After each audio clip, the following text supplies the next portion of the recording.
Olá, amigos da TV Mundo Maior. Começa agora o programa Ciência e Espiritualidade. E hoje o nosso tema é Psicologia e Espiritualidade. Olá, essa é a sua TV Mundo Maior e nós estamos aqui no nosso programa Ciência e Espiritualidade. Mais uma vez tentando fazer essa ponte entre o conhecimento científico estabelecido, as várias ciências e o conhecimento espírita, o conhecimento da doutrina espírita, conectando ciência, filosofia e religião. O nosso tema de hoje é um tema bastante importante.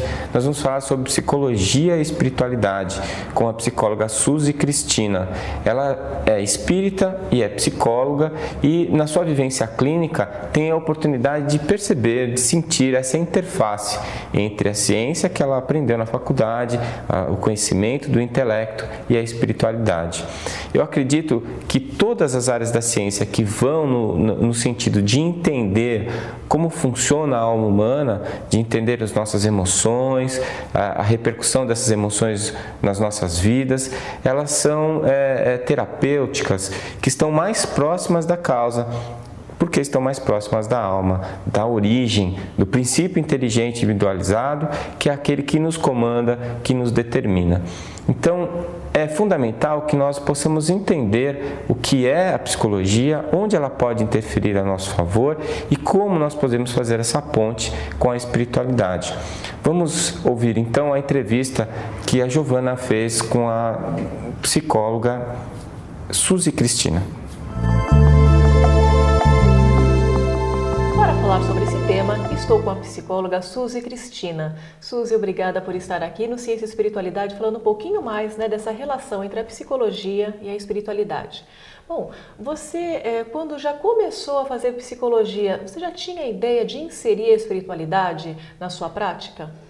Sim, só que quando a gente inicia numa faculdade, a gente não imagina de que maneira isso possa acontecer, né? Porque a faculdade era toda voltada para uma coisa mais científica.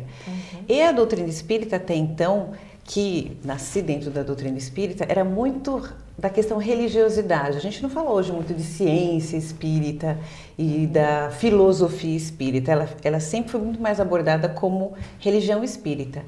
E a religião dentro da faculdade de psicologia, ela não é abordada como algo que deva ser inserido. Então, sempre na minha prática, depois, primeiro veio, claro, o espiritismo na minha vida, depois eu comecei a fazer psicologia e eu sempre quis fazer essa união das duas coisas, porque eu acreditava que o ser humano pudesse viver melhor tendo as questões emocionais juntamente com a fé religiosa de uma maneira saudável.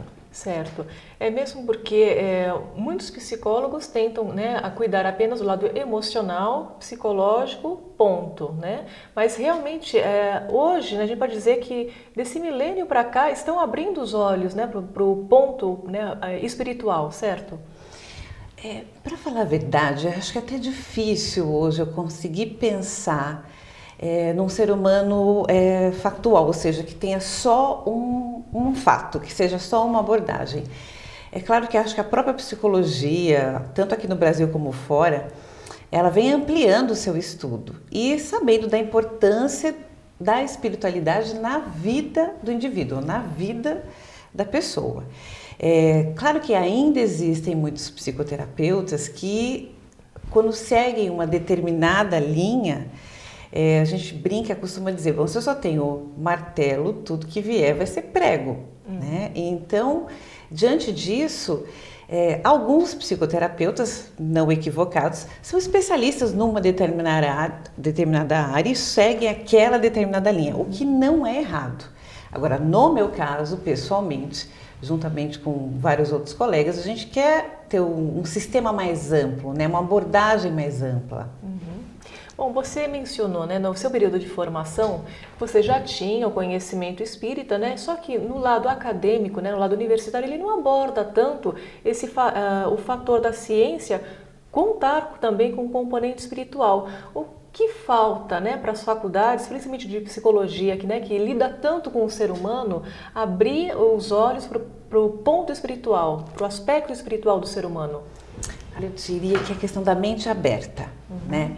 Então, se por exemplo, se você dentro de uma faculdade de psicologia que não existe essa abordagem, você chega para um doutor em psicologia e fala, olha, eu estou vendo visões ou eu estou ouvindo vozes, ele vai logo colocar isso como uma psicopatologia, essa pessoa está surtando ou está esquizofrênica, enfim, está algum transtorno psíquico. Quando essa mesma pessoa chega para um psicólogo de uma linha espiritualista, ele vai levar em consideração, peraí, pode ser que essa pessoa realmente esteja num surto, ouvindo vozes, ouvindo coisas ou não. Agora, dentro da faculdade, eu consigo entender que isso vai ficar bastante complicado, porque sai do seu controle. E o que a gente gosta na vida é de ter controle, né? Pelo menos gosta de pensar que tem controle. Então, para as faculdades poderem abordar esse tema, elas vão ter que ser muito abertas, muito amplas, né? Claro que hoje você já tem a psicologia transpessoal, que já é um curso que é dado, que já está sendo reconhecido pelo MEC, mas que vai abrindo o leque, mas vai deixando você meio que fora do controle. E claro, cientista e médico, a gente quer sempre ter o controle. Eu acho que é isso que dificulta, penso, né? Você citou a linha transpessoal, né? O que é essa linha transpessoal? Então, é uma abordagem que veio justamente para tentar unir, né? Para tentar unir todas as outras abordagens, levando em consideração que o ser humano pode ter sim lembranças da vida intrauterina, que sim, o indivíduo pode ter lembranças de outras vidas que não essa, que o indivíduo pode ter visões, pode ouvir vozes, e isso não ser necessariamente uma loucura, né? É algo que está além da matéria, algo que está além do que a gente vê, ouve e que pode ser comprovado cientificamente. Então a psicologia transpessoal, ela veio dar um empurrão nesse papel, né? De vamos olhar além da matéria. Tá certo. Bom, Susan, a gente vai fazer um breve intervalo e nós voltamos já já.